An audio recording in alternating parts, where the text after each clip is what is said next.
ನಮಸ್ಕಾರ ಆತ್ಮೀಯ ವೀಕ್ಷಕರೇ, ಇವತ್ತಿನ ರೀಡಿಂಗಲ್ಲಿ ವ್ಯಾಲೆಂಟೈನ್ಸ್ ಡೇ ಸ್ಪೆಷಲ್ ರೀಡಿಂಗ್. ಇದು ಕೂಡ ಈ ಒಂದು ಫೆಬ್ರವರಿ 14 ವ್ಯಾಲೆಂಟೈನ್ಸ್ ಡೇ ನಡೆದ ನಂತರ ನಿಮ್ಮ ರಿಲೇಷನ್ಶಿಪ್ಪಲ್ಲಿ ಆಗುವಂತಹ ದೊಡ್ಡ ಬದಲಾವಣೆಗಳು ಏನಿದೆ, ಅದು ಯಾವ ಬದಲಾವಣೆ ಆಗ್ತಾ ಇದೆ ಅನ್ನೋದನ್ನು ಚೆಕ್ ಮಾಡೋಣ. ಇದೊಂದು ಜನರಲ್ ರೀಡಿಂಗ್ ಆಗಿರುತ್ತೆ. ನಿಮಗೆ ರೆಸೊನೇಟ್ ಆದರೆ ಮಾತ್ರ ಈ ಒಂದು ರೀಡಿಂಗ್ನ ವಾಚ್ ಮಾಡಲಿಕ್ಕೆ ಕಂಟಿನ್ಯೂ ಮಾಡಿ, ಅದರ್ವೈಸ್ ನೀವು ಪರ್ಸ್ನಲ್ ರೀಡಿಂಗ್ನ ಬುಕ್ ಮಾಡ್ಕೊಳ್ಬೋದು. ಓಕೆ, ಹಾಗೆಯೇ ಈ ಒಂದು ರೀಡಿಂಗ್ ಎನರ್ಜಿನ ರಿಸೀವ್ ಮಾಡ್ಕೊಳ್ಲಿಕ್ಕೆ ಪ್ರತಿಯೊಬ್ಬರು ಕೂಡ ಲವ್ ಅಂತ ಹೇಳಿಬಿಟ್ಟು ಎನರ್ಜಿನ ರಿಸೀವ್ ಮಾಡ್ಕೊಳ್ಳಿ. ಲವ್ ಅಂತ ಹೇಳಿಬಿಟ್ಟು 1 minute, ಎಸ್, ಲವ್ ಅಂತ ಹೇಳಿಬಿಟ್ಟು ರೆಡ್ ಹಾರ್ಟ್ ಮಾರ್ಕನ್ನು ಹಾಕಿ ಪ್ರತಿಯೊಬ್ಬರು ಕೂಡ ಎನರ್ಜಿನ ರಿಸೀವ್ ಮಾಡ್ಕೊಳ್ತೀರಾ. ಓಕೆ, ನಿಮ್ಮೆಲ್ಲರ ಪ್ರೀತಿಗೆ, ನಿಮ್ಮೆಲ್ಲರ ಸಪೋರ್ಟಿಗೆ I am very very thankful and grateful. Lots of love family, thank you so much. ನಿಮ್ಮ ಪ್ರೀತಿ ಸದಾ ಹೀಗೆ ಇರಲಿ ಅಂತ ಹೇಳ್ತಾ ರೀಡಿಂಗ್ನ ಸ್ಟಾರ್ಟ್ ಮಾಡೋಣ. ಈಗ ನಿಮ್ಮ ಪರ್ಸನ್ ಫೇಸ್ನ ಕಣ್ಣು ಮುಚ್ಚಿ ಫೀಲ್ ಮಾಡಿ, ನಿಮ್ಮ ಪರ್ಸನ್ ಎನರ್ಜಿನ ಫೀಲ್ ಮಾಡಿ. ಓಕೆ, ಸೊ ನಿಮ್ಮಿಬ್ಬರ ಮಧ್ಯೆ ನಡೆದಂತಹ ಹ್ಯಾಪಿ ಮೂಮೆಂಟ್ಸ್ ಏನಿತ್ತು ಅದನ್ನು ಫೀಲ್ ಮಾಡಿ. ಅವ್ರು ನಿಮ್ಮ ಜೊತೆ ಕಳೆದಂಥ ಕ್ಷಣ ಆಗಿರ್ಬೋದು, ನೀವು ಅವ್ರ ಜೊತೆ ಕಳೆದಂತಹ ಕ್ಷಣಗಳಾಗಿರ್ಬೋದು, ಮೆಸೇಜಸ್ ಇರ್ಬೋದು, ಹ್ಯಾಪಿ ಮೂಮೆಂಟ್ಸ್ ಇರ್ಬೋದು, ಖುಷಿಯ ಕ್ಷಣಗಳು ಏನಿದೆ ಅದೆಲ್ಲವನ್ನು ನೆನ್ಪು ಮಾಡ್ಕೊಳ್ಳಿ, ಫೀಲ್ ಮಾಡಿ. ಹಾಗೆಯೇ ಈ ಒಂದು ಕ್ಯಾಂಡಲ್ ಫ್ಲೇಮ್ ನೋಡ್ತಾ ನಿಮ್ಮ ಪರ್ಸನ್ ಹೆಸರನ್ನು 3 ಬಾರಿಯಾಗಿ ಮನಸ್ಸಲ್ಲಿ ಫೀಲ್ ಮಾಡ್ತಾ ಹೇಳಿ. ಅದೇನೇ ಟೆನ್ಷನ್ ವರೀಸ್ ಇದೆ ಅದನ್ನೆಲ್ಲ ಬದಿಗಿಟ್ಬಿಟ್ಟು ಹ್ಯಾಪಿಯಿಂದ, ಖುಷಿಯಿಂದ, ಪಾಸಿಟಿವ್ ಆಗಿ ನಿಮ್ಮ ಮನಸ್ಸನ್ನ ರೆಡಿ ಮಾಡ್ಕೊಳ್ಳಿ. ಓಕೆ, ಆದಿಪರಾಶಕ್ತಿ ಜಗನ್ಮಾತೆ, ರೀಡಿಂಗ್ನ ಸ್ಟಾರ್ಟ್ ಮಾಡೋಣ. Okay, nice. ಎಸ್, ಈ ರೀಡಿಂಗ್ ಮೊದಲನೇದಾಗಿ ನಿಮಗೆ ಮೆಸೇಜ್ ಬರ್ತಾ ಇರೋವಂಥದ್ದು, ತುಂಬ ಕನ್ಫ್ಯೂಷನಲ್ಲಿ ಇದ್ದೀರಾ. ನಿಮ್ಮ ಎನರ್ಜಿಯಲ್ಲಿ, ನಿಮ್ಮ ಪರ್ಸನ್ ಎನರ್ಜಿಯಲ್ಲಿ ಕನ್ಫ್ಯೂಷನ್ಸ್ ಜಾಸ್ತಿ ಇದೆ.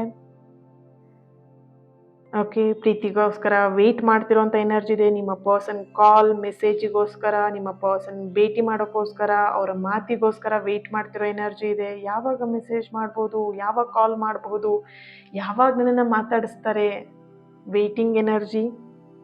ಒಂದೊಂದು ಕ್ಷಣನೂ ನಿಮಗೆ ಕಳೆಯೋದು ಯುಗಗಳು ಕಳೆದ ಹಾಗೆ ಅನ್ನಿಸ್ತಾ ಇದೆ ನಿಮ್ಮ ಫೀಲಿಂಗ್ಸಲ್ಲಿ.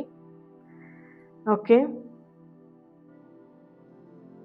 ನಿಮ್ಮ ಮನಸ್ಸಲ್ಲಿ ನಿಮ್ಮ ಎನರ್ಜಿಗೆ ಕನೆಕ್ಟ್ ಮಾಡಿದಾಗ ಒಂದು ಸ್ಪಷ್ಟತೆ ಬೇಕು ಅಂತ ಇಲ್ಲಿ ಎಲ್ಲೋ ಒಂದು ಕಡೆ ನಿರೀಕ್ಷೆಯನ್ನು ಇಟ್ಕೊಂಡಿರೋಂತಹ ಎನರ್ಜಿ ಇಲ್ಲಿ ಬರ್ತಾ ಇದೆ first of all. Okay, yes, Valentine's day ಒಂದು ದಿನ ಅಂದರೆ ಅದಾದ ನಂತರ ಬರುವ ಬದಲಾವಣೆ ಶಾಶ್ವತವಾಗಿರತ್ತೆ ಅನ್ನುವಂತಹ ಒಂದು ಎನರ್ಜಿ ಇಲ್ಲಿ ಸ್ಟ್ರಾಂಗ್ ಆಗಿ ಬರ್ತಾ ಇದೆ. ವ್ಯಾಲೆಂಟೈನ್ಸ್ ಡೇ ನಂತರ ಬರುವಂತಹ ಬದಲಾವಣೆ ಇದಾಗಿದೆ. ಮೌನವಾಗಿದ್ದಂತಹ ಮಾತುಗಳು ಮೇಲಕ್ಕೆ ಬರ್ತಾ ಇರುವಂಥದ್ದು, ಒತ್ತಡದಲ್ಲಿದ್ದಂತಹ ಭಾವನೆಗಳು ಉಸಿರಾಡ್ತಿರುವಂಥದ್ದು. ಓಕೆ, ಈ ಪ್ರೀತಿಯಲ್ಲಿ ಇರುವಂತಹ ಸತ್ಯಗಳು ನಿಮಗೆ ಗೊತ್ತಾಗುವಂಥದ್ದು, ನಿಮ್ಮ ವ್ಯಕ್ತಿಯ ಬಗ್ಗೆ ಒಂದಷ್ಟು ಸತ್ಯಗಳು ನಿಮಗೆ ಗೊತ್ತಾಗುವಂಥದ್ದು. ಇಲ್ಲಿ ಕಾಣಿಸ್ತಾ ಇರುವಂತಹ ದೊಡ್ಡ ಬದಲಾವಣೆ ಏನು ಅಂತ ಹೇಳಿದ್ರೆ, ರಿಲೇಶನ್ಶಿಪ್ ಅಲ್ಲಿ ಒಂದು ಕ್ಲಾರಿಟಿ ಅನ್ನೋದು ಸಿಗ್ತಾ ಇದೆ. ಯಾವುದೋ ಒಂದು ಅಂದಾಜಲ್ಲಿ ಅಥವಾ ಯಾವುದೋ ಒಂದು ಕನ್ಫ್ಯೂಷನ್ ಅಲ್ಲಿ ಅಲ್ಲ. ಸೊ ಕ್ಲಿಯರ್ ಆಗಿ ಒಂದು ಕ್ಲಾರಿಟಿ ಅನ್ನುವಂಥದ್ದು ನಿಮ್ಮ ಪರ್ಸನ್ ಕಡೆಯಿಂದ ನಿಮಗೆ ಸಿಗ್ತಾ ಇರುವಂತಹ ಮೆಸೇಜ್ ಇದಾಗಿದೆ. ಓಕೆ, ನೋಡ್ಬೋದು ಇನ್ಫಿನಿಟಿ ಸೈನ್ ಸಿಕ್ತು ನಿಮಗೆ ಇಲ್ಲೇನೆ. ಬದಲಾವಣೆ ಅನ್ನುವಂಥದ್ದು ಯಾವಾಗ ಬೇಕಿದ್ರೂ ಆಗಬಹುದು. ಈ ವ್ಯಾಲೆಂಟೈನ್ಸ್ ಡೇ ಮುಗಿದಂತಹ ಮುಂದಿನ ದಿನದಲ್ಲಿ ಸಡನ್ ಬದಲಾವಣೆಗಳು ಕೂಡ ಆಗಬಹುದು. ಸಡನ್ ಆಗಿ ಮೆಸೇಜಸ್ಗಳು ಬರ್ಬೋದು. ಎಕ್ಸ್ ಲೆಟರ್ ಬರ್ತಿದೆ, ನಿಮ್ಮ ಎಕ್ಸ್ ಪರ್ಸನ್ ಇಂದ ನಿಮಗೆ ಮೆಸೇಜ್ಗಳು ಬರಬಹುದು. ಎಕ್ಸ್ ಹಸ್ಬೆಂಡ್, ಎಕ್ಸ್ ವೈಫ್ ಇಂದ ಬರಬಹುದು. ಓಕೆ, ಚೇಂಜಸ್, ಬದಲಾವಣೆ ಯಾವ ಕಡೆಯಿಂದ ಆದರೂ ಬರಬಹುದು. ಸಡನ್ ಆಗಿ ನೀವು ಅದನ್ನು ರಿಸೀವ್ ಮಾಡ್ಕೊಳ್ತೀರಾ ಅನ್ನೋಂಥ ಒಂದು ಎನರ್ಜಿಲಿ ಬರ್ತಾ ಇದೆ. ಓಕೆ,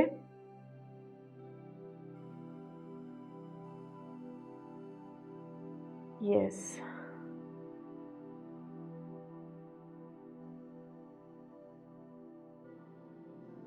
ಓಕೆ, ಈ ರೀಡಿಂಗ್ನ ಯಾರೆಲ್ಲ ನೋಡ್ತಾ ಇರಬಹುದು? ಈ ರೀಡಿಂಗ್ನ ಓಕೆ, ಕೆ ಲೆಟರ್ ಬರ್ತಿದೆ,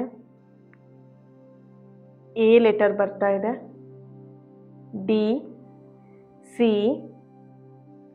J, G, I, B,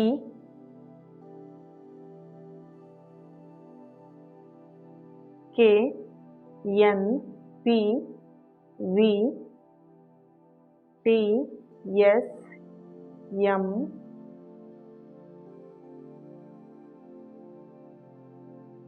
H.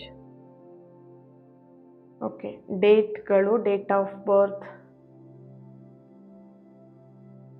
1-10-19. Okay, 11-2-9-25-23. Okay,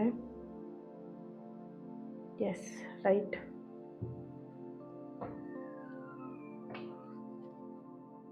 check ಮಾಡೋಣ ಕಾರ್ಡ್ಸಿಂದ ಏನು ಬರ್ತಿದೆ, ಟ್ಯಾರೋ ಕಾರ್ಡ್ಸಿಂದ ಏನು ಬರ್ತಾ ಇದೆ ಎನರ್ಜಿ ಚೆಕ್ ಮಾಡೋಣ.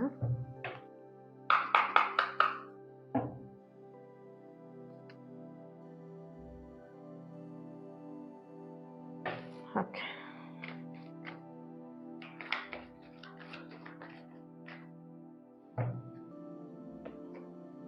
Wow, death and rebirth. Oh my God, 1 minute.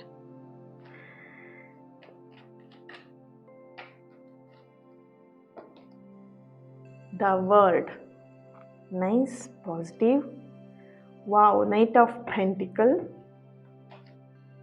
The Hangman ಬರ್ತಾ ಇದೆ. Okay. 9 of Pentacle. 6 of Cups. 5 of Wands. The tower. Sudden ಆಗಿ ಚೇಂಜಸ್ನ ಖಂಡಿತವಾಗಿಯೂ ಈ ಒಂದು ರಿಲೇಷನ್ಶಿಪ್ಪಲ್ಲಿ ನೆಕ್ಸ್ಟ್ ಆಫ್ಟರ್ ವ್ಯಾಲೆಂಟೈನ್ಸ್ ಡೇ ಆದಮೇಲೆ ನೋಡ್ತೀರಾ. The hierophant. ಅಷ್ಟರ ಒಳಗಡೆ ನಿಮ್ಮ ಎನರ್ಜಿಯಲ್ಲಿ ಬರ್ತಿರೋವಂಥದ್ದು ಸಡನ್ ಆಗಿ ಅವರ ಕನಸು ನಿಮಗೆ ಬರಬಹುದು, ಅಥವಾ ಡ್ರೀಮಲ್ಲಿ ಕೆಲವೊಂದಷ್ಟು ಸೈನ್ಗಳು ನಿಮಗೆ ಗೊತ್ತಾಗ್ಬೋದು, ಸಿಗ್ಬೋದು. ಅವ್ರು ಮತ್ತೆ ನಿಮ್ಮ ಹತ್ರ ರಿಕ್ವೆಸ್ಟ್ ಮಾಡಿರ್ತಾರ, ಮಾತಾಡಿರ್ತಾರ, ಅಥವಾ ಸಮಥಿಂಗ್ ಏನೋ ವಿಷಯನ ನಿಮ್ಮ ಹತ್ರ ಶೇರ್ ಮಾಡ್ಕೊಂಡಿರ್ತಾರ, ನಿಮಗೆ ಕನಸುಗಳು ಬೀಳಬಹುದು ಅನ್ನೋವಂಥ ಒಂದು ಎನರ್ಜಿ ಇಲ್ಲಿ ಬರ್ತಾ ಇದೆ. ಓಕೆ,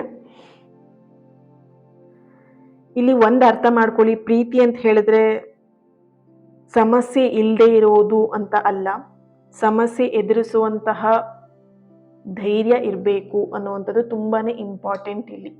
ಓಕೆ,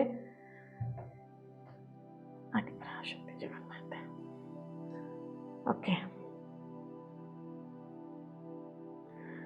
ಸೊ ಇಲ್ಲಿ ನಿಮ್ಮಿಬ್ರು ರಿಲೇಶನ್ಶಿಪ್ ಸ್ಟಾರ್ಟಿಂಗ್ ಡೇಸಲ್ಲಿ ತುಂಬಾನೇ ಚೆನ್ನಾಗಿತ್ತು, ಆದರೆ ಎಲ್ಲೋ ಒಂದು ಕಡೆ ಇಲ್ಲಿ ಮಾತುಗಳು ಕಡಿಮೆ ಆಗಿ ಅಥವಾ ಅರ್ಥ ಮಾಡ್ಕೊಳ್ಳೋದು ಎಲ್ಲೋ ಒಂದು ಕಡೆ ಕಡಿಮೆ ಆಗಿಬಿಟ್ಟು ನಿಮ್ಮಿಬ್ರು ಮಧ್ಯೆ ಮಿಸ್ಅಂಡರ್ಸ್ಟ್ಯಾಂಡಿಂಗ್ ಬಂದಿರೋಂತಹ ಒಂದು ಎನರ್ಜಿ ಬರ್ತಿದೆ ಇಲ್ಲಿ. ಓಕೆ, ಸೊ ಈ ಒಂದು Valentine's day, after Valentine's day ನಂತರ ನೀವಿಬ್ರು ಕೂತ್ಕೊಂಡು ಮಾತಾಡುವಂತಹ ಪರಿಸ್ಥಿತಿಗಳು ಅಥವಾ ಆ ಒಂದು ಸಂದರ್ಭ ನಿಮಗೆ ಸೃಷ್ಟಿ ಆಗತ್ತೆ. ಯೂನಿವರ್ಸ್ ನಿಮಗೆ ಆ ಒಂದು ಸಂದರ್ಭನ ಸೃಷ್ಟಿ ಮಾಡಿಕೊಡುವಂತಹ ಬದಲಾವಣೆ ಕೂಡ ಇಲ್ಲಿ ಕಾಣಿಸ್ತಾ ಇದೆ. ಒಟ್ಟಿಗೆ ಕೂತ್ಕೊಂಡು ಏನು ಸಮಸ್ಯೆ ಆಯಿತು, ಎಲ್ಲಿಂದ ಏನು ಸಮಸ್ಯೆ ಆಯಿತು ಅನ್ನೋಂಥ ಒಂದು ಚೇಂಜಸ್ನ ನೀವು ಇಲ್ಲಿ ನೋಡ್ತಾ ಇದ್ದೀರಾ. ಅದು ಜಗಳ ಆಗಲಿ ಅಥವಾ ಒಬ್ರನ್ನೊಬ್ರ ಮೇಲೆ ಆರೋಪ ಮಾಡ್ಕೊಳ್ಳೋದು, ನೀನು ಹಿಂಗೆ ಮಾಡಿದೆ ಅನ್ನೋದು ಆಗಿರಲ್ಲ. ಫಸ್ಟ್ ಆಫ್ ಆಲ್ ಇಲ್ಲಿ ಏನಿತ್ತು ವಿಷಯನ ಕ್ಲಿಯರ್ ಆಗಿ ನಿಮ್ಮ ಸೈಡಿಂದ ಅವ್ರ ಹತ್ರ ಮಾತಾಡ್ತೀರಾ, ಅವ್ರ ಸೈಡಿಂದ ನಿಮ್ಮ ಹತ್ರ ಮಾತಾಡುವಂತಹ ಈ ಒಂದು ಬದಲಾವಣೆ ಈ ಒಂದು ರಿಲೇಶನ್ಶಿಪ್ ಅಲ್ಲಿ ಕಾಣಿಸ್ತಾ ಇರುವಂಥದ್ದು. ಇಲ್ಲಿ ಪ್ರೀತಿ ಆಲ್ಮೋಸ್ಟ್ ನಾನು ಹೇಳಿದೆ, ಪ್ರೀತಿ ಅಂದ್ರೆ ಸಮಸ್ಯೆ ಇಲ್ಲದೆ ಇರುವಂತಹ ಪ್ರೀತಿ ಎಲ್ಲೂ ಕೂಡ ಇರಲ್ಲ. ಪ್ರೀತಿ ಅಂತ ಹೇಳಿದ್ಮೇಲೆ, ಸಂಬಂಧ ಅಂತ ಹೇಳಿದ್ಮೇಲೆ, ಒಂದು ಫ್ರೆಂಡ್ಶಿಪ್ ಅಂತ ಹೇಳಿದ್ಮೇಲೆ, ಏನೇ ಒಂದು ಸಂಬಂಧ ಅಂತ ಹೇಳಿದ್ರೆ ಒಂದು ಸಮಸ್ಯೆ ಇದ್ದೇ ಇರತ್ತೆ. ಸಮಸ್ಯೆ ಇಲ್ದಿರುವಂತಹ ವಿಷಯ ಯಾವುದು ಕೂಡ ಇರಲ್ಲ ಅಲ್ವಾ. ಅದನ್ನ ಯಾವ ರೀತಿಯಾಗಿ ಆ ಸಮಸ್ಯೆನ ಎದುರಿಸ್ತೀವಿ, ಆ ಧೈರ್ಯ ಯಾವ ರೀತಿಯಾಗಿ ಮಾಡ್ತೀವಿ, ಅದು ತುಂಬಾನೇ ಇಂಪಾರ್ಟೆಂಟ್. ಧೈರ್ಯಗೆಟ್ಟು ಅಯ್ಯಯ್ಯೋ ಸಮಸ್ಯೆ ಬಂತು ಅಂತ ತಲೆ ಮೇಲೆ ಕೈ ಹಿಡ್ಕೊಂಡಿದ್ರೆ ಆ ಸಮಸ್ಯೆ ಯಾವುದೇ ಕಾರಣಕ್ಕೂ ಬಗೆಹರಿಯಲ್ಲ. ಆ ಸಮಸ್ಯೆನ ಎದುರಿಸುವಂತ ಧೈರ್ಯ ಯಾವಾಗ ನೀವು ಮಾಡ್ತೀರಾ, ಆ ಪ್ರೀತಿ ನಿಜವಾಗ್ಲೂ ಅವತ್ತು ಗೆಲ್ಲತ್ತೆ. ಓಕೆ, ಸೊ ಈ ರಿಲೇಶನ್ಶಿಪ್ ಅಲ್ಲಿ ಆಗ್ತಾ ಇರೋದು ಕೂಡ ಅದೇನೇ ಇಲ್ಲಿ. ನೆಕ್ಸ್ಟ್ ಈ ಒಂದು ರಿಲೇಶನ್ಶಿಪ್ ಅಲ್ಲಿ ನಿಮ್ಮಿಬ್ರು ಮಧ್ಯೆ ಬರ್ತಿರುವಂತ ಬದಲಾವಣೆ ಏನು ಅಂತ ಹೇಳಿದ್ರೆ, ನೀವು ಕೇಳೋದು ಕಡಿಮೆ ಆಗತ್ತೆ, ಅರ್ಥ ಮಾಡ್ಕೊಳ್ಳೋದು ಜಾಸ್ತಿ ಆಗತ್ತೆ. ಓಕೆ, ಸೊ ಒಬ್ರನ್ನೊಬ್ರು ಇಲ್ಲಿ ಕೇಳ್ಕೊಳ್ಳೋದು, ನೀನ್ ಹಿಂಗಿರು, ನೀನ್ ಈ ತರ ಇರು, ಅಥವಾ ನೀನ್ ಹೀಗ್ ಮಾಡಿದ್ರೆ ನಂಗೆ ಇಷ್ಟ ಆಗತ್ತೆ, ಇದು ಕೇಳ್ಕೊಳ್ಳೋದೆಲ್ಲ ಫಸ್ಟ್ ಸ್ಟಾಪ್ ಆಗತ್ತೆ, ಕಡಿಮೆ ಆಗತ್ತೆ. ಅರ್ಥ ಮಾಡ್ಕೊಳ್ಳೋದು ಜಾಸ್ತಿ ಆಗತ್ತೆ. ಒಬ್ರನ್ನೊಬ್ರನ್ನ ಅರ್ಥ ಮಾಡ್ಕೊಳ್ಳೋಕೆ ಯಾವಾಗ ಸ್ಟಾರ್ಟ್ ಮಾಡ್ತೀರಾ ಪ್ರೀತಿಯಲ್ಲಿ, ಒಂದು 90% ಪ್ರಾಬ್ಲಮ್ ಕ್ಲಿಯರ್ ಆಗತ್ತೆ. ಓಕೆ, ಸೊ ಜಗಳದ ಬದಲು ಆದಷ್ಟು ಮೌನವನ್ನ ಅರ್ಥ ಮಾಡ್ಕೊಳ್ಳೋಕೆ ಅದಕ್ಕೆ ನೀವು ಮುಂದಾಗ್ತೀರಾ. ನೆಕ್ಸ್ಟ್ ಬದಲಾವಣೆಗಳು ಇದು ಕೂಡ ಇಲ್ಲಿ ಪವರ್ಫುಲ್ ಆಗಿ ಸ್ಟ್ರಾಂಗ್ ಆಗಿ ಬರ್ತಿರೋಂಥ ಎನರ್ಜಿ ಆಗಿದೆ.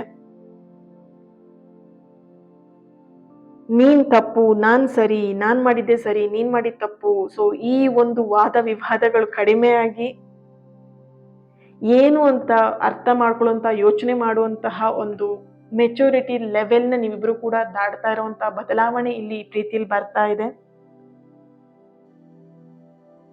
ಈ ಪ್ರೀತಿ, ಈ ರಿಲೇಶನ್ಶಿಪ್ ಏನಿದೆ, ಇದೊಂದು ಒಬ್ರನ್ನೊಬ್ರನ್ನ ಅರ್ಥ ಮಾಡ್ಕೊಳ್ಳುವಂತ ಲೆವೆಲಿಗೆ, ಆ ಒಂದು ಹಂತಕ್ಕೆ ದೊಡ್ಡ ಬದಲಾವಣೆಯನ್ನ ತಗೊಳ್ತಾ ಇರುವಂತಹ ಎನರ್ಜಿ ಇಲ್ಲಿ ಸ್ಟ್ರಾಂಗ್ ಆಗಿ ಬರ್ತಾ ಇರುವಂತದ್ದು. ಇನ್ನೊಂದು ಎನರ್ಜಿ ಬರ್ತಿದೆ, ಇಬ್ರು ಕೂಡ ಜೊತೆಯಾಗಿ ಬೆಳೆಯುವಂಥದ್ದು. ನೀವು ಮಾಡೋ ಕೆಲಸಕ್ಕೆ ಅವ್ರು ಸಪೋರ್ಟ್ ಮಾಡೋದು, ಅಥವಾ ಅವ್ರು ಮಾಡೋ ಕೆಲಸಕ್ಕೆ ನೀವು ಸಪೋರ್ಟ್ ಮಾಡ್ತಾ, ಒಬ್ರನ್ನೊಬ್ರನ್ನ ಸಪೋರ್ಟ್ ಮಾಡ್ಕೊಳ್ತಾ ಮುಂದಿನ ಬದಲಾವಣೆಗಳು ಇಲ್ಲಿ ತರ್ತಾ ಹೋಗ್ತೀರಾ. ನಿಮ್ಮ ಲೈಫಲ್ಲಿ ಇನ್ನೊಂದಷ್ಟು ಹ್ಯಾಪಿ ಮೂಮೆಂಟ್ಸ್ಗಳನ್ನ ಕ್ರಿಯೇಟ್ ಮಾಡ್ಕೊಳ್ಲಿಕ್ಕೆ ಏನ್ ಮಾಡ್ಬೇಕು ಅದನ್ನ ಯೋಚನೆನ ಇಬ್ರು ಕೂಡ ಜಾಸ್ತಿ ಮಾಡ್ತಾ ಇದ್ದೀರಾ. ಸೊ ಇಲ್ಲಿ ಅನಿಸ್ಬೋದು ನೀವಿಬ್ರು ಸಪ್ರೇಷನ್ ಅಲ್ಲಿ ಇದ್ರೂ ಕೂಡ, ಆ ಸಪ್ರೇಷನ್ ಅಲ್ಲಿ ಇದ್ರೂ ನಿಮ್ಮ ಲೈಫ್ ಬಗ್ಗೆ ನೀವು ಫೋಕಸ್ ಮಾಡ್ತಾ, ಅವ್ರ ಲೈಫ್ ಬಗ್ಗೆ ಅವ್ರು ಫೋಕಸ್ ಮಾಡ್ತಾ, ಇಲ್ಲಿ ಒಂದು ಕ್ರಿಯೇಷನ್ ಆಗುವಂಥದ್ದು ಏನು ಅಂತ ಹೇಳಿದಾಗ, ನಿಮ್ಮ ಲೈಫಲ್ಲಿ ನೀವು ಗ್ರೋತ್ ಆಗ್ತಾ ಇರ್ತೀರಾ, ಅವ್ರ ಲೈಫಲ್ಲಿ ಅವ್ರು ಗ್ರೋತ್ ಆಗ್ತಾ ಇರ್ತಾರೆ. ಸೊ ಸಡನ್ ಆಗಿ ಆ ರಿಯಲೈಸೇಷನ್ ಇವಾಗ್ಲೇ ಆಗ್ಬೇಕು ಅಂತ ಇಲ್ಲ. ಗೌತಮ ಬುದ್ಧಂಗೆ ಒಂದು ಮರದ ಕೆಳಗಡೆ ಅವ್ರಿಗೆ ಹೇಗೆ ಜ್ಞಾನೋದಯ ಆಯ್ತು, ಅದೇ ರೀತಿಯಾಗಿ ಪ್ರತಿಯೊಬ್ಬ ಮನುಷ್ಯನಿಗೂ ಅಷ್ಟು ಯಾವುದೋ ಒಂದು ವಿಷಯದಲ್ಲಿ, ಯಾವುದೋ ಒಂದು ಸಂದರ್ಭದಲ್ಲಿ, ಯಾವುದೋ ಒಂದು ಟೈಮಲ್ಲಿ ಆ ಪ್ರೀತಿ, ನಿಮ್ಮ ವ್ಯಾಲ್ಯೂ, ನೀವೇನು ಅನ್ನೋದನ್ನ ಅರ್ಥ ಮಾಡ್ಕೊಳ್ತಾರೆ. ನಾಟ್ ಓನ್ಲಿ ಬರೀ ಪ್ರೀತಿನೇ ಅಂತಲ್ಲ, ಲೈಫ್ನ ಅವ್ರಿಗೆ ಅರ್ಥ ಮಾಡ್ಕೊಳ್ಬೇಕಂತ ಹೇಳಿ ಒಂದು ಟರ್ನಿಂಗ್ ಪಾಯಿಂಟ್ ಅಂತ ಪ್ರತಿಯೊಬ್ಬ ಮನುಷ್ಯನಿಗೂ ಇರುತ್ತೆ. ಪ್ರತಿಯೊಬ್ಬ ಮನುಷ್ಯನಿಗೆ ಇದು ಹೆಣ್ಣು ಗಂಡು ಅಂತ ಭೇದ ಭಾವ ಇಲ್ಲಿ ಟರ್ನಿಂಗ್ ಪಾಯಿಂಟ್ ಇರಲ್ಲ. ಹೆಣ್ಣಾಗಿರ್ಲಿ ಗಂಡಾಗಿರ್ಲಿ ಅವ್ರ ಲೈಫ್ ಬದಲಾಗ್ಬೇಕು ಅಂತ ಹೇಳಿದ್ರೆ ಒಂದು ಟರ್ನಿಂಗ್ ಪಾಯಿಂಟ್, ಆ ಪೆಟ್ಟು ಬಿದ್ದಾಗ್ಲೇನೆ ಅವರು ಎಚ್ಚೆತ್ಕೊಳ್ಳೋದು. ಹೌದು, ನನ್ನ ಲೈಫಲ್ಲಿ ಏನೋ ಒಂದು ಮಾಡ್ಬೇಕು, ನಾನೇನೋ ಒಂದು ಗೆಲ್ಬೇಕು, ನಾನೇನೋ ಒಂದು ಮಾಡ್ಬೇಕು ಅನ್ನೋದು. ಓಕೆ, ಸೊ ಇಲ್ಲಿ ನೀವಿಬ್ರು ಸಪ್ರೇಷನ್ ಅಲ್ಲಿ ಇದ್ರೂ ಕೂಡ ಆ ಟರ್ನಿಂಗ್ ಪಾಯಿಂಟ್ ಅನ್ನೋದು ಈ ಒಂದು 15 ದಿನದ ನಂತರ ನಿಮ್ಮ ಪ್ರೀತಿಯಲ್ಲಿ ನೋಡ್ತೀರಾ, ನಿಮ್ಮ ಲೈಫಲ್ಲಿ ನೀವು ನೋಡ್ತೀರಾ. ಜೊತೆಯಾಗಿ ಬೆಳೆಯೋದಕ್ಕೆ ನೀವಿಬ್ರು ಕೂಡ ಸಪೋರ್ಟಿವ್ ಆಗಿ ನಿಂತ್ಕೊಳ್ತೀರಾ. ಓಕೆ, ಈ ಪ್ರೀತಿ ಉಳಿಯೋದಿಕ್ಕೆ ಅದೃಷ್ಟ ಬೇಕಾಗಿಲ್ಲ. ಇಲ್ಲಿ ಕೆಲವೊಬ್ರು ಯೋಚನೆ ಮಾಡ್ತಿದ್ರೆ, ಈ ವ್ಯಕ್ತಿನ ಪಡೆಯೋದಕ್ಕೂ ನಂಗೆ ಅದೃಷ್ಟ ಇರ್ಬೇಕು ಮೇಡಮ್ ಅಲ್ವಾ. ತುಂಬಾ ಜನರ ಮನಸ್ಸಲ್ಲಿ ಈ ಒಂದು ಪ್ರಶ್ನೆ ಇರ್ಬೋದು, ಈ ತರ ಅನ್ಸಿರ್ಬೋದು, ಫೀಲ್ ಮಾಡ್ತಿರ್ಬೋದು, ಈ ಪ್ರೀತಿನ, ಈ ವ್ಯಕ್ತಿನ ಪಡ್ಕೊಳ್ಲಿಕ್ಕೆ ಅದೃಷ್ಟ ಇರ್ಬೇಕು ನನಗೆ. ಸಿ ಡಿಯರ್ಸ್, ಇಲ್ಲಿ ಅದೃಷ್ಟ ಇರ್ಬೇಕಾಗಿರೋದಿಲ್ಲ. ಒಂದ್ ಸ್ವಲ್ಪ ಜಾಗೃತಿ ಆಗಿದ್ರೆ ಸಾಕು. ನಮ್ಮ ಪ್ರೀತಿನ ಉಳಿಸ್ಕೊಳ್ಬೇಕು, ನಮ್ಮ ಪಾರ್ಟ್ನರ್ನ ಉಳಿಸ್ಕೊಳ್ಬೇಕಂತ ಹೇಳಿದ್ರೆ ಇಲ್ಲಿ ಅದೃಷ್ಟ ಬೇಕಾಗಿರಲ್ಲ. ಅದೃಷ್ಟ ಹೇಗಿದ್ರು ಸಿಗತ್ತೆ ನಮಗೆ, ಬಟ್ ಅದನ್ನ ಜಾಗೃತಿ ಮಾಡ್ಕೊಳ್ಳೋದು ತುಂಬಾನೇ ಇಂಪಾರ್ಟೆಂಟ್ ಇಲ್ಲಿ. ಅಂದ್ರೆ ನಿಮ್ಮ ವರ್ತನೆಗಳನ್ನ ಬದಲಾಯಿಸ್ಕೊಳ್ಳೋದು, ಅಥವಾ ನಿಮ್ಮ ಪರ್ಸನ್ ಎನರ್ಜಿಲೂ ಕೂಡ ಅವರ ವರ್ತನೆ ಕೂಡ ಇಲ್ಲಿ ಬದಲಾಯಿಸ್ಕೊಳ್ತಿರುವಂತದ್ದು. ಅಂಡ್ ಇಲ್ಲಿ ಆ ಬದಲಾವಣೆ ಏನಿದೆ ಈ ರಿಲೇಶನ್ಶಿಪ್ ನ ಉಳಿಯೋದಕ್ಕೆ ಹೆಲ್ಪ್ ಮಾಡುತ್ತೆ. ಆ ಬದಲಾವಣೆನೇ ಇಂಪಾರ್ಟೆಂಟ್ ಇಲ್ಲಿ. ಆ ಬದಲಾವಣೆ ಆಯ್ತು ನಿಮ್ಮ ರಿಲೇಶನ್ಶಿಪ್ ಅಲ್ಲಿ. ನೋಡ್ಬೋದು ಫಸ್ಟ್ ಕಾರ್ಡ್ ನಿಮಗೆ ಡೆತ್ ಅಂಡ್ ರೀಬರ್ತ್ ಬರ್ತಾ ಇದೆ. ಡೆತ್ ಅಂಡ್ ರೀಬರ್ತ್ ಅಂತ ಹೇಳಿದ್ರೆ ಒಂದು ಪುನರ್ಜನ್ಮ, ಪುನರಾರಂಭ, ಪುನರ್ ಮಿಲನ. ಸೊ ಈ ಒಂದು ರಿಲೇಶನ್ಶಿಪ್ ಅಲ್ಲಿ ಮತ್ತೆ ಹೊಸ ಪ್ರಾರಂಭ ಮಾಡೋದಿಕ್ಕೆ ಬೇಕಾಗಿರೋದು ಅದೃಷ್ಟ ಅಲ್ಲ, ಜಾಗೃತಿ. ವರ್ತನೆಗಳನ್ನ ಬದಲಾಯಿಸ್ಕೊಳ್ತಾ, ನಿಮ್ಮನ್ನ ನೀವು ಬದಲಾಯಿಸ್ಕೊಳ್ತಾ ಪ್ರೀತಿನ ಅಟ್ರಾಕ್ಟ್ ಮಾಡುವಂತಹ ಹಂತಕ್ಕೆ ನೀವು ಮುಂದೆ ಹೋಗ್ತಾ ಇದ್ದೀರಾ. ಇಲ್ಲಿ ನಿಮ್ಮ ಪರ್ಸನ್ ಎನರ್ಜಿ ಕನೆಕ್ಟ್ ಮಾಡಿದಾಗ ಯಾರಿಗೋಸ್ಕರನೂ ನಿಮ್ಮನ್ನು ಬಿಟ್ಕೊಟ್ಟಿರಬಹುದು. ಪಾಸ್ಟ್ ಈ ಒಂದು ತಿಂಗಳ ಹಿಂದೆ, 15 ದಿನದ ಹಿಂದೆ, 1 ಮಂತ್ ಹಿಂದೆ, 2 ಮಂತ್ ಹಿಂದೆ, 3 ಮಂತ್ ಹಿಂದೆ, ವರ್ಷದ ಹಿಂದೆ ಫ್ಯಾಮಿಲಿಗೋಸ್ಕರ ಇರ್ಬೋದು, ಫ್ರೆಂಡ್ಸಿಗೋಸ್ಕರ ಆಗಿರ್ಬೋದು, ಅಥವಾ ಯಾವುದೋ ಒಂದು 3ನೇ ವ್ಯಕ್ತಿಗೋಸ್ಕರ ಆಗಿರ್ಬೋದು, ಯಾರಿಗೋಸ್ಕರ ನಿಮ್ಮನ್ನು ಬಿಟ್ಕೊಟ್ಟಿರುವಂಥ ಒಂದು ಎನರ್ಜಿ ಬರ್ತಿದೆ. ಬಟ್ ಅವ್ರಿಗೆ ಅದು ಮಾಡಿದ ತಪ್ಪು ಅನ್ನೋದು ಅವ್ರಿಗೆ ರಿಯಲೈಸೇಷನ್ ಆಗಿದೆ. ಅವರು ಇನ್ನು ಮುಂದೆ ಬರುವಂತಹ ದಿನದಲ್ಲಿ ಅವರ ನಿರ್ಧಾರವನ್ನು ತಗೊಳ್ಳೋದಿಕ್ಕೆ ಅವ್ರ ನಿರ್ಧಾರವನ್ನು ಅವ್ರು ತಗೊಳ್ಳೋದಿಕ್ಕೆ ಸಮಯ ಸರಿಯಾಗಿ ಅವರಿಗೆ ಸಾಥ್ ಕೊಡ್ತಾ ಇದೆ. ಅಂದ್ರೆ ಮುಂದಿನ ದಿನದಲ್ಲಿ ಈ ಒಂದು ಪ್ರೀತಿ, ಈ ಒಂದು ರಿಲೇಶನ್ಶಿಪ್ ನಿಮಗೋಸ್ಕರ ಒಂದು ಪರ್ಫೆಕ್ಟ್ ಆಗಿರುವಂತಹ ನಿರ್ಧಾರವನ್ನು ಅವರಿಲ್ಲಿ ತಗೊಳ್ತಾ ಇದ್ದಾರೆ. ಅಂಡ್ ನಿಮ್ಮ ಎನರ್ಜಿಲೂ ಕೂಡ ನೀವು ಕೂಡ ನೆಕ್ಸ್ಟ್ ಆಫ್ಟರ್ 15 days ಅಲ್ಲಿ ಒಳ್ಳೆ ನಿರ್ಧಾರವನ್ನ ಮಾಡುವಂತ ಹಂತಕ್ಕೆ ನಿಮ್ಮ ಮೈಂಡ್ ಪ್ರಿಪೇರ್ ಮಾಡ್ತಾ ಇದ್ದೀರಾ. ಎಸ್, ನಾನು ಈ ಒಂದು ನಿರ್ಧಾರನ ನಾನು ತಗೊಳ್ತಾ ಇದ್ದೀನಿ. ಇವನ್ ಇಲ್ಲಿ ಪ್ರೀತಿನ ಉಳಿಸ್ಕೊಳ್ಳೋದಕ್ಕೂ ಆಗಿರ್ಬೋದು, ಯಾವುದೇ ವಿಷಯದಲ್ಲಿ ಆಗಿರ್ಬೋದು, ನಿಮ್ಮ ಲೈಫ್ ವಿಷಯವನ್ನು ನೀವು ನಿಮ್ಮ ಲೈಫ್ನ ನೋಡಿಕೊಂಡು ಇದು ನನಗೆ ಪರ್ಫೆಕ್ಟ್, ಇದು ನನಗೆ ಓಕೆ, ಇದು ನನಗೆ ಸರಿ ಇದೆ ಅಂತ ಹೇಳಿ ಯೋಚನೆ ಮಾಡಿ ನಿರ್ಧಾರವನ್ನು ತಗೊಳ್ಳುವಂತ ಹಂತಕ್ಕೆ ಈ ಒಂದು ಬದಲಾವಣೆ ನಿಮ್ಮಲ್ಲಿ, ನಿಮ್ಮ ಪಾರ್ಟ್ನರಲ್ಲಿ, ನಿಮ್ಮ ಪ್ರೀತಿಯಲ್ಲಿ ನಡೀತಾ ಇದೆ. ಈ ಒಂದು ಎನರ್ಜಿಲಿ ಸ್ಟ್ರಾಂಗ್ ಆಗಿ ಬರ್ತಾ ಇರುವಂತದ್ದು. ಒಂದು ಅರ್ಥ ಮಾಡ್ಕೊಳ್ಳಿ, ನಿಮ್ಮನ್ನ ಮುರಿಯುವಂಥದ್ದು ಪ್ರೀತಿ ಅಲ್ಲ. ಫಸ್ಟ್ ಆಫ್ ಆಲ್ ನಿಮ್ಮನ್ನ ಬೆಳೆಸುವಂಥದ್ದು ಪ್ರೀತಿ, ಅದು ನಿಜವಾದ ಪ್ರೀತಿ. ಓಕೆ, ಸೊ ಇಲ್ಲಿ ಕೆಲವೊಬ್ರು ಎನರ್ಜಿ ಕನೆಕ್ಟ್ ಮಾಡಿದಾಗ ನಿಮ್ಮ ಲೈಫಲ್ಲೇ ಒಂದು ರಾಂಗ್ ಪರ್ಸನ್ ಅಟ್ರಾಕ್ಟ್ ಮಾಡಿದ್ದೀರಾ. ಕೆಲವೊಬ್ರು ಎನರ್ಜಿಲಿ ಈ ಥರ ಬರ್ತಾ ಇದೆ. ಎಲ್ಲ ಒಂದು ಕಡೆ ರಾಂಗ್ ಪರ್ಸನ್ ಅಟ್ರಾಕ್ಟ್ ಮಾಡಿ ಲೈಫಲ್ಲಿ ಒಂದಷ್ಟು ಪಾಠನ ಆ ವ್ಯಕ್ತಿಯಿಂದ ಕಲ್ತಿದ್ದೀರಾ ಅನ್ನೋಂಥ ಎನರ್ಜಿ ಬರ್ತಿದೆ. ಅನಾವಶ್ಯಕವಾಗಿ ನೀವು ಪೇನ್ ತಗೊಂಡಿರುವಂತಹ ಎನರ್ಜಿ ಬರ್ತಿದೆ. ಇಲ್ಲಿ ಒಂದು ಅರ್ಥ ಮಾಡ್ಕೊಳ್ಳಿ, ಪ್ರೀತಿ ಅಂತ ಹೇಳಿದ್ರೆ ಯಾವುದೇ ಕಾರಣಕ್ಕೂ ಒಂದು ಸಂಬಂಧವನ್ನಾಗಿರಲಿ, ಒಂದು ಮನಸ್ಸನ್ನಾಗಲಿ ಮುರಿಯುವಂಥ ಹಂತಕ್ಕೆ ಹೋಯಿತು ಅಂತ ಹೇಳಿದ್ರೆ ಅದು ನಿಜವಾಗ್ಲೂ ಪ್ರೀತಿ ಆಗಿರಲ್ಲ. ಒಬ್ರನ್ನ ಬೆಳೆಸ್ತಾ ಇದೆ ಅಂತ ಹೇಳಿದ್ರೆ ಖಂಡಿತವಾಗಿಯೂ ಅದೊಂದು ಪ್ರೀತಿ ಆಗಿರುತ್ತೆ, ಅದು ನಿಜವಾದಂತಹ ಪ್ರೀತಿ ಆಗಿರುತ್ತೆ. ಓಕೆ, ಸೊ ಇದನ್ನ ಅರ್ಥ ಮಾಡ್ಕೊಳ್ಳಿ.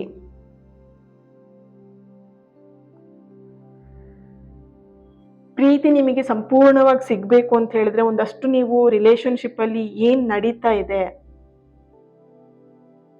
ಏನನ್ನ ರಿಲೇಶನ್ಶಿಪ್ ಅಲ್ಲಿ ಯಾವ ವ್ಯಕ್ತಿ ಜೊತೆ ನೀವು ರಿಲೇಶನ್ಶಿಪ್ ಅಲ್ಲಿ ಇದ್ದೀರಾ, ಅದು ತುಂಬಾನೇ ಇಂಪಾರ್ಟೆಂಟ್ ಆಗಿರುತ್ತೆ. ಪ್ರೀತಿ ಇದ್ರೂ ಕೂಡ ಅದರಲ್ಲಿ ಸಂತೋಷವಾಗಿದ್ದೀರಾ, ಅದು ತುಂಬಾ ಇಂಪಾರ್ಟೆಂಟ್ ಆಗಿರುತ್ತೆ. ಪ್ರೀತಿ ಇದೆ, ಓಕೆ, ಅವ್ರು ನಿಮ್ಮನ್ನ ಪ್ರೀತಿನ ನೋಡ್ಕೊಳ್ತಿದ್ದಾರೆ, ಬಟ್ ನಿಮೀಗ ಆ ಪ್ರೀತಿಯಲ್ಲಿ ಸಂತೋಷವಾಗಿದ್ದೀರಾ, ನೀವು ಹ್ಯಾಪಿಯಾಗಿದ್ದೀರಾ, ಅದು ಇಂಪಾರ್ಟೆಂಟ್ ಅಲ್ವಾ? ಸೊ ನೀವಲ್ಲಿ ಪ್ರೀತಿ ಇದ್ರೂ ಕೂಡ ನೀವು ಹ್ಯಾಪಿ ಆಗಿಲ್ಲ ಅಂತ ಹೇಳಿದ್ರೆ ಅಲ್ಲಿ ಪ್ರೀತಿ ಮಾಡಿ ಏನೂ ಯೂಸ್ ಇರಲ್ಲ first of all.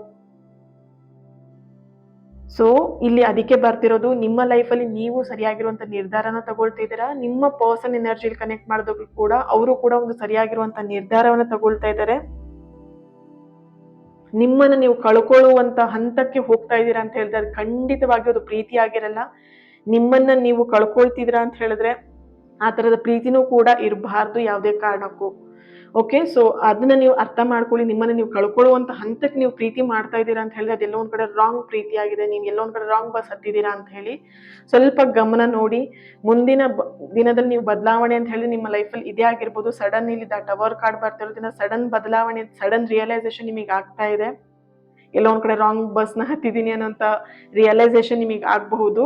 Okay, so ಒಂದ್ ಅರ್ಥ ಮಾಡ್ಕೊಳ್ಳಿ, ಸ್ವಲ್ಪ ಸಮಯ ನಿಮಗೋಸ್ಕರ ಟೈಮ್ನ ಸ್ಪೆಂಡ್ ಮಾಡಿ, ಅಥವಾ ಪ್ರೀತಿಗೋಸ್ಕರ ಸ್ಪೆಂಡ್ ಮಾಡಿ, ಅಥವಾ ಈ ವ್ಯಕ್ತಿಗೋಸ್ಕರ ಸ್ಪೆಂಡ್ ಮಾಡಿ. ನಿಮಗೆ ಅರ್ಥ ಮಾಡ್ಕೊಳ್ಳಿ, ಎಸ್ ರೈಟ್, ಈ ಪ್ರೀತಿ, ಈ ವ್ಯಕ್ತಿ ನನಗೆ ಪರ್ಫೆಕ್ಟ್ ಅಂತ ಇದ್ರೆ ಖಂಡಿತವಾಗಿಯೂ ಬದಲಾವಣೆಗಳನ್ನು ನೀವು ತರಬಹುದು ಪ್ರೀತಿಯಲ್ಲಿ ಎಫರ್ಟ್ ಹಾಕ್ಬಿಟ್ಟು.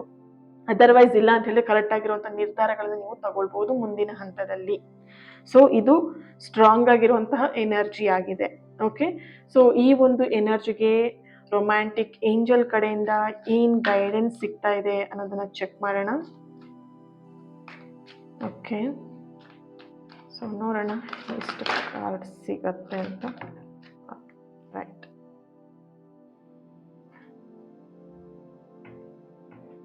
ಸೊ ಇನ್ನೊಂದು ಕಾರ್ಡ್ನ ತೆಗಿಯೋಣ.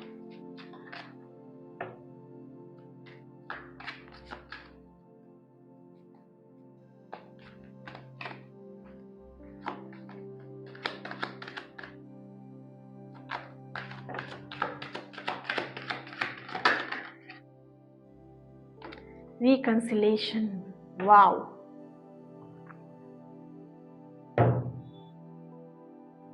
ಸೊ ಬ್ಯೂಟಿಫುಲ್ ಆಗಿರುವಂತಹ ಮೆಸೇಜ್ ಸಿಕ್ಕಿದೆ ನಿಮಗೆ.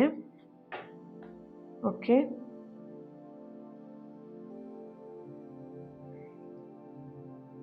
ಈ ರಿಲೇಶನ್ಶಿಪ್ಪನ್ನ ಯಾವುದೇ ಕಾರಣಕ್ಕೂ ರಾಂಗ್ ವೇಯಲ್ಲಿ ಅಥವಾ ರಾಂಗ್ ವಿಷಯದಲ್ಲಿ ಇದೆ ಅಂತ ಹೇಳಿದೆ ಅದನ್ನು ಅರ್ಥ ಮಾಡ್ಕೊಳ್ಳಿ. ಸೊ ಇಲ್ಲಿ ಒಂದು ಬ್ಯೂಟಿಫುಲ್ ಆಗಿರುವಂತಹ ರೀಕನ್ಸಿಲೇಷನ್ ಬರ್ತಿದೆ. Some one from your past is returning to your life. So nice. ಪ್ರೀತಿ ಯಾವಾಗಲೂ ಹೊರಗಿಂದ ಬರೋದಕ್ಕೂ ಮುಂಚೆ ಒಳಗಿಂದ ಶುರು ಆಗಿರಬೇಕು.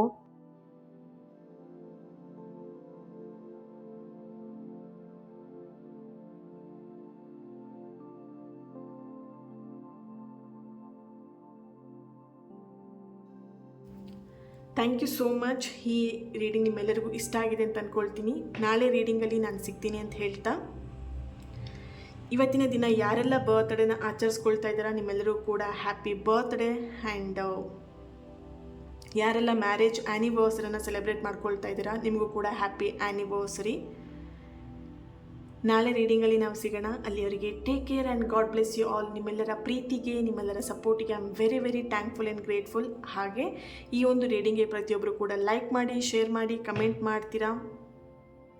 ಲವ್ ಅಂತ ಹೇಳಿ ರೆಡ್ ಹಾರ್ಟ್ ಮಾರ್ಕನ್ನು ಹಾಕಿ ಪ್ರತಿಯೊಬ್ಬರು ಕೂಡ ಎನರ್ಜಿನ ರಿಸೀವ್ ಮಾಡ್ಕೊಳ್ಳಿ. Okay, thank you so much. ನಾಳೆ ರೀಡಿಂಗಲ್ಲಿ ಸಿಗೋಣ. Lots of love. Thank you so much.